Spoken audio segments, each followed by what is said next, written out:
కూర్చుంటే తప్పు, నిల్చుంటే తప్పు, చదువుకుంటే తప్పు, గుళ్ళోకి వెళ్తే తప్పు, ముట్టుకుంటే తప్పు, చివరికి నీళ్లు తాగినా తప్పే. ఒకానొక సమయంలో అంటరానితనం పేరుతో అట్టడుగు వర్గాల ప్రజల పరిస్థితి ఈ విధంగా ఉండేది. అలాంటి సమయంలో అణగారిన ప్రజల తరపున ఒక విప్లవ వీరుడు పుట్టుకొచ్చాడు. అప్పటి వరకు మోగబోయిన అట్టడుగు వర్గాల ప్రజలకు గొంతుకయ్యాడు. అతనే బిఆర్ అంబేద్కర్ గారు. భారత రాజ్యాంగ నిర్మాత, బడుగు బలహీన వర్గాల ఆశాజ్యోతి, ఆర్థిక నిపుణుడు, దళితోద్ధారకుడు, మహామేధావి, బహుముఖ ప్రజ్ఞాశాలి. ఇలా ఆయన గురించి ఎంత చెప్పినా తక్కువే. చిన్న వయసు నుండి ఆయన ఎదుర్కొన్న అవమానాలు ఏమిటి, దేశ తలరాతతో సమానమైన రాజ్యాంగాన్ని రాసే స్థాయికి ఎలా చేరుకున్నారు, ముట్టుకోవడానికి కూడా వీలు లేదనే వ్యక్తి దేవుడిలా కొలిచే స్థాయికి ఎలా ఎదిగారు, ఇలా ఎంతో స్ఫూర్తిని కలిగించే అంబేద్కర్ గారి జీవిత చరిత్రను ఈ వీడియోలో తెలుసుకుందాం.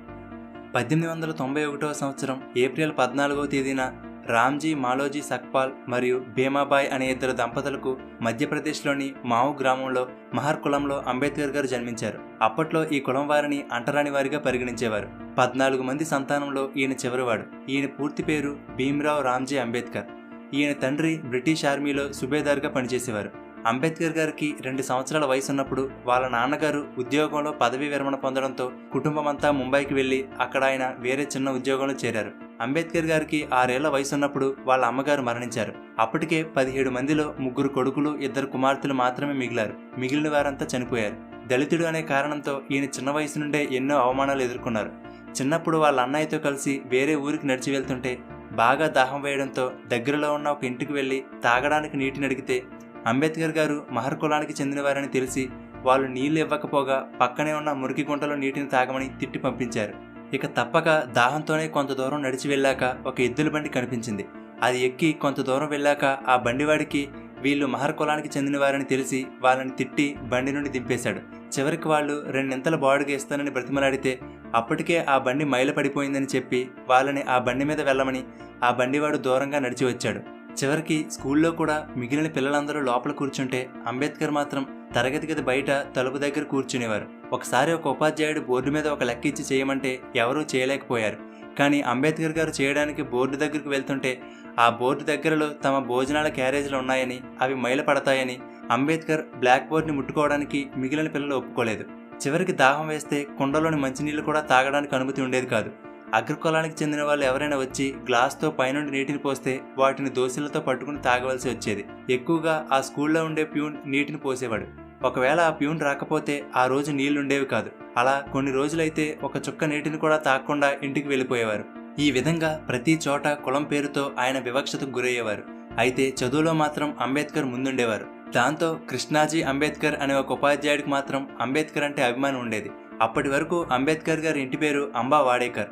కానీ ఆ ఉపాధ్యాయుడు ఆ పిల్లవాడి మీద ఉన్న అభిమానంతో అంబా వాడేకర్ అనే పేరుని తీసేసి తన పేరైన అంబేద్కర్గా మార్చారు.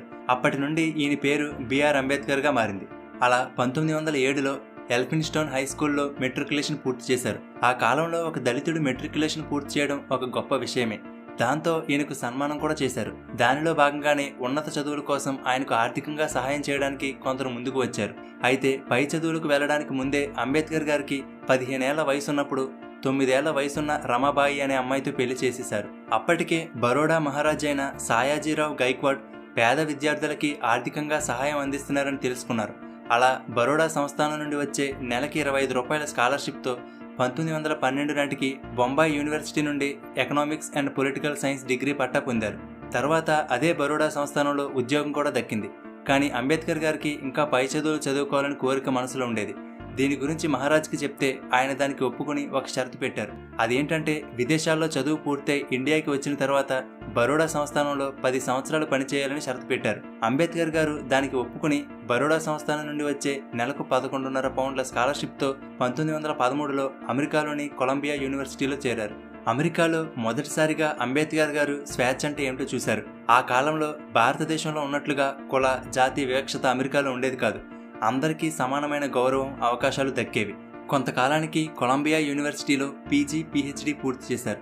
ఆ తరువాత 1916లో లండన్లోని లండన్ స్కూల్ ఆఫ్ ఎకనామిక్స్లో చేరారు. లండన్లో అంబేద్కర్ గారు ఒక్క క్షణం కూడా వేస్ట్ చేయకుండా లండన్ లైబ్రరీలో ఉండే అన్ని పుస్తకాలు చదివారు.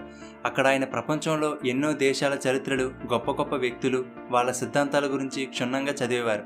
ఒకవేళ మీరు కూడా అలా గొప్ప వాళ్ళ గురించి తెలుసుకోవాలనుకుంటే మీకు కుకు ఎఫ్ఎం యాప్ ఎంతగానో ఉపయోగపడుతుంది.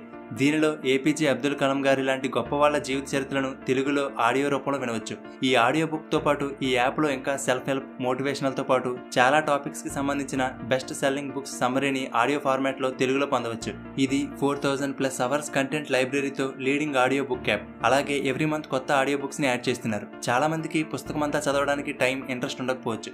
కానీ ఈ యాప్తో ఎప్పుడైనా ఎక్కడైనా మన లాంగ్వేజ్లో ఆడియో బుక్స్ని వినొచ్చు. మన తెలుగుబడి వ్యూవర్స్ బడి 50 అనే కోడ్ని యూజ్ చేస్తే ఫస్ట్ 500 మెంబర్స్కి ఇయర్కి 399 రూపీస్ ఉండే సబ్స్క్రిప్షన్ కేవలం 199 రూపీస్కే దొరుకుతుంది. సో డిస్క్రిప్షన్లో ఇచ్చిన లింక్ మీద క్లిక్ చేసి కుకు ఎఫ్ఎంని ట్రై చేయండి. ఇక టాపిక్లోకి వెళ్తే, అంబేద్కర్ గారు లండన్లో ఉన్నప్పుడు ఎన్నో అంశాల మీద పుస్తకాలు కూడా రాశారు. అక్కడే ఆయనకు డాక్టరేట్ కూడా లభించింది. కానీ కొంతకాలానికి బరోడా సంస్థానం కేటాయించిన స్కాలర్షిప్ అయిపోయిందని వెంటనే బరోడా సంస్థానంలో ఉద్యోగంలో చేరమని ఉత్తరం అందింది. దాంతో 1917లో అంబేద్కర్ గారు వెనక్కి వచ్చి ఒప్పందం ప్రకారం బరోడా సంస్థానంలో రక్షణ శాఖలో ఉద్యోగంలో చేరారు. అక్కడ ఆయనకి ఒక గొప్ప అధికారిగా ఉద్యోగం దక్కింది. కానీ ఈయన నిమ్న కులస్తుడు కావడంతో ఆయన క్రింద ఉండే ఉద్యోగులు కూడా ఆయనను గౌరవించేవారు కాదు. ఏదైనా ఒక ఫైల్ ఇవ్వాలంటే దూరం నుండే ఆయన టేబుల్ మీదకి విసిరేసేవారు. చివరికి ఆయన ఉండడానికి అద్దెకు కూడా ఇల్లు ఎవరిచ్చేవారు కాదు. చేసేది లేక ఒక పార్శీల సత్రంలో ఉండేవారు. కొన్ని రోజులకి వాళ్ళకి కూడా ఈయన నిమ్న కులస్తుడని తెలిసి వాళ్ళు కూడా గెంటేశారు. చదవాలన్నా, పని చేయాలన్నా, ఉండడానికి ఇల్లు కావాలన్నా, చివరికి నీళ్లు తాగాలన్నా కూడా కులం అడ్డు వచ్చేది. మనల్ని ఎవరైనా చిన్న మాట అంటేనే పడం కదా. అలాంటిది ఇలాంటి ఘోర అవమానాలు ఎదురైతే మనం తట్టుకోగలమా? కానీ ఆయన వాటన్నిటినీ సహించారు. చివరికి తన పరిస్థితిని బరోడా మహారాజుకి చెప్పుకుని ఆయన ఏమీ చేయలేనని చెప్పడంతో ఉద్యోగానికి రాజీనామా చేసి బొంబాయి వెళ్ళిపోయారు. ఎటువంటి ఉద్యోగం లేకపోవడంతో ఆదాయం కోసం ట్యూషన్లు చెప్పడం, కంపెనీలకు సలహాలనిచ్చే ఒక చిన్న కన్సల్టింగ్ బిజినెస్ని స్టార్ట్ చేశారు. మళ్ళీ కొన్ని రోజులకి అంబేద్కర్ గారు అంటరాని వాడని తెలిసి వ్యాపారులు కూడా ఆయన దగ్గరకు రావడం మానేశారు. దాంతో ఆ కంపెనీని కూడా మూసివేశారు. చివరికి అప్పటి బొంబాయి గవర్నర్ సహాయంతో ఒక కాలేజీలో ప్రొఫెసర్గా ఉద్యోగం దక్కింది. అలా ఉద్యోగం చేసుకుంటూనే 1927 నుండి అంటరానితనానికి వ్యతిరేకంగా ఉద్యమాలు చేయడం మొదలుపెట్టారు. అలా మహత్లో దళితుల మహాసభని ఏర్పాటు చేశారు.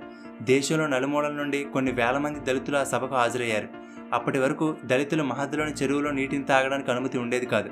కానీ అంబేద్కర్ గారు ఆ సభలో దానికి వ్యతిరేకంగా పోరాడి ఆ చెరువులో నీటిని తాగడానికి అనుమతి వచ్చేలా చేశారు. అనుమతి వచ్చినా సరే మొదటిసారిగా ఆ చెరువులోకి వెళ్లి నీటిని తాగడానికి అందరూ భయపడుతుంటే అంబేద్కర్ గారు ధైర్యంగా వెళ్లి చెరువులో నీటిని తాగారు. ఆ ఒక్క సభతో అంబేద్కర్ గారి పేరు మారుమోగిపోయింది. కొంతకాలానికి కొల్హాపూర్ మహారాజ్ అయిన సాహు మహారాజ్ అస్పృశ్యత, అంటరానితనాన్ని నివారించడానికి కృషి చేస్తున్నారని తెలుసుకుని ఆయన సహకారంతో మోగవాళ్లకి నాయకుడు అనే అర్థం వచ్చేలా మూక్ నాయక్ అనే పత్రికను, అలాగే బహిష్కృత్ భారత్, జనత, ప్రబుద్ధ భారత్ అనే పత్రికలు నడిపారు. దళితులకు బడిలోకి, గుడిలోకి వెళ్లడానికి అనుమతి పొందేలా ఉద్యమాలు చేపట్టి విజయం సాధించారు. కొన్ని రోజులకి ముంబైలోనే బారిస్టర్గా పనిచేయడం మొదలుపెట్టారు. అయితే 1935లో అంబేద్కర్ గారి భార్య రమాబాయి గారు అనారోగ్యం కారణంగా మరణించారు. కొంతకాలానికి ఆయనకు బొంబాయిలో ప్రిన్సిపాల్, అలాగే జడ్జిగా చేయడానికి అవకాశం వచ్చినా కానీ వద్దనుకుని రాజకీయాల్లోకి వచ్చారు. అలా independent labour party, scheduled castes federation అనే పొలిటికల్ పార్టీలను కూడా స్థాపించారు. అయితే సంపద కోసమో అధికారం కోసమో పోరాటం చేయలేదు. అట్టడుగు వర్గాల స్వేచ్ఛ కోసం ఆయన పోరాడేవారు. బోధించు, సమీకరించు, పోరాడు అనే సిద్ధాంతాలతో బడుగు బలహీన వర్గాల అభివృద్ధి కోసం, కులమత భేదాలు లేని సమాజం కోసం కృషి చేశారు. అయితే స్వతంత్రం వచ్చిన తరువాత అంబేద్కర్ గారికి కేంద్ర మండలిలో మొట్టమొదటి న్యాయశాఖ మంత్రిగా పదవి వచ్చింది. అంతేకాదు భారతదేశపు రాజ్యాంగాన్ని రాసే అవకాశం అంబేద్కర్ గారికి దక్కింది. రాజ్యాంగం రాయడం అంటే మాటలు కాదు కదా, ఒక దేశ తలరాతిని రాయడమే. అయితే రాజ్యాంగాన్ని రచించడానికి నియమించిన సభ్యులలో ఒకరు రాజీనామా చేయడం, మరొకరు మరణించడం, కొంతమంది అమెరికాలో ఉండిపోవడం, మరికొంతమంది రాష్ట్ర రాజకీయాల్లో నిమగ్నులవడం, ఇలా రకరకాల కారణాల వలన భారత రాజ్యాంగం రచించే బాధ్యతంతా అంబేద్కర్ గారి మీద పడింది. దాంతో ఆయన రాత్రి పగలోని లేకుండా నిరంతరం రాజ్యాంగ రచనలో ఉండేవారు. దానివల్ల ఆయన ఆరోగ్యం దెబ్బతింది. ఆయన్ని హాస్పిటల్లో వైద్యుల పర్యవేక్షణలో ఉంచారు. ఆ సమయంలో ఆయనను చూసుకోవడానికి డాక్టర్ శారదా కబీర్ అనే బ్రాహ్మణ అమ్మాయిని నియమించారు. మెల్లగా ఆయన ఆరోగ్యం కుదుటపడిన తర్వాత 1948లో తన 56వ ఏట అంబేద్కర్ గారు శారదా కబీర్ని రెండవ వివాహం చేసుకున్నారు. తర్వాత ఆవిడ సావిత్రి అంబేద్కర్గా పేరు మార్చుకున్నారు. అలా కొద్ది రోజులకి 1948లో రాజ్యాంగ రచన పూర్తి చేశారు. వివిధ రకాల భాషలు, ఆచారాలు, మతాలు ఉన్నటువంటి ఈ దేశంలో ఆయన ముందు చూపుతో రాసిన రాజ్యాంగాన్ని అనుసరించి ఇప్పుడు మన దేశం నడుస్తుంది. ఆయన కేవలం దళితుల కోసమో లేక వాళ్ళ రిజర్వేషన్ల కోసమో మాత్రమే కృషి చేయలేదు. ఆడవాళ్ళకి మగవాళ్ళకి సమానమైన జీతాలు ఉండాలని, ఆడవాళ్ళకి ప్రెగ్నెన్సీ టైంలో లీవ్స్ ఇవ్వాలని, పని గంటల సమయాన్ని 12 నుండి 8 గంటలు చేయాలని, స్త్రీలకు ఆస్తి హక్కు ఇవ్వాలని, ఇలా ఎన్నో అంశాల్లో ఆయన కృషి చేశారు. అయితే ఈయన జీవితం చివరి సమయంలో 1956లో నాగ్పూర్లో 5 లక్షల మందితో కలిసి బౌద్ధ మతం స్వీకరించారు. ఆ తర్వాత కొద్ది రోజులకే అనారోగ్యం కారణంగా 1956 డిసెంబర్ 6వ తేదీన అంబేద్కర్ గారు మరణించారు. ఆయన మరణించినా కానీ ఆయన కృషి ఇప్పటికీ ఎంతోమంది జీవితాల్లో వెలుగును నింపుతుంది. ఒకవేళ ఆయన పూనుకుని ఉండకపోతే ఈనాటికి బడుగు బలహీన వర్గాల జీవితాలు ఇంకా అలాగే ఉండిపోయేవేమో. అందుకే ఈయన చేసిన సేవలకు గాను 1990లో భారత ప్రభుత్వం భారతదేశపు అత్యున్నత పురస్కారమైన భారతరత్న అవార్డునిచ్చింది. కొలంబియా యూనివర్సిటీ ప్రపంచంలోనే టాప్ 100 స్కాలర్స్ లిస్ట్ని ప్రకటిస్తే దానిలో మొదటి పేరు అంబేద్కర్ గారిదే ఉంది. ఎందుకంటే BA, MA, MSc, DSc, PhD, LLD, DLiT, barrister ఇలా ఎన్నో డిగ్రీలను ఆయన సాధించారు. ఒక వ్యక్తి తన జీవితకాలంలో ఇన్ని డిగ్రీలు పొందడం అంటే మాటలు కాదు. ఈయనకు Hindi, Pali, Sanskrit, English, French, German, Marathi, Persian, Gujarati ఇలా 9 భాషల్లో నైపుణ్యం ఉంది. కేవలం ఈయన రాజ్యాంగ నిర్మాత మాత్రమే కాదు, philosopher, anthropologist, historian, speaker, writer, economist, scholar, editor ఇలా ఒకే వ్యక్తిలో ఎన్నో ప్రతిభలు, నైపుణ్యాలుండేవి. అంతేకాదు ప్రపంచంలో ఎక్కువ విగ్రహాలు ఉన్న నాయకుడు కూడా అంబేద్కర్ గారే. 2012లో ద గ్రేటెస్ట్ ఇండియన్ ఎవరు అనే పోలింగ్ జరిగితే మొదటి స్థానంలో అంబేద్కర్ గారే ఉన్నారు. దీనిని బట్టి ఆయన సమాజంలో ఎంత ప్రభావం తీసుకువచ్చారో అర్థం చేసుకోవచ్చు. ఒకప్పుడు ఆయన పడిన కష్టాలు ఎవరూ పడకూడదనుకున్నారు. అందుకే తన జీవితాన్నంతా అణగారిన వర్గాల అభ్యున్నతికి, వాళ్ళకి స్వేచ్ఛను అందించడానికి అంకితం చేశారు. కేవలం ఈయన వల్లనే అట్టడుగు వర్గాల వాళ్ళకి ఇప్పుడు అన్ని రంగాలలో సమానంగా అవకాశాలు అందుతున్నాయి. అందుకే ఇప్పటికీ ఎప్పటికీ ఆయన చాలామందికి దేవుడితో సమానం.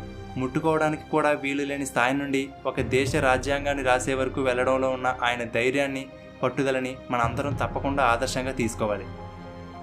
ఓకే ఫ్రెండ్స్, ఈ వీడియో మీకు నచ్చితే లైక్ చేయండి, అలాగే మీ ఫ్రెండ్స్ అందరికీ షేర్ చేయండి.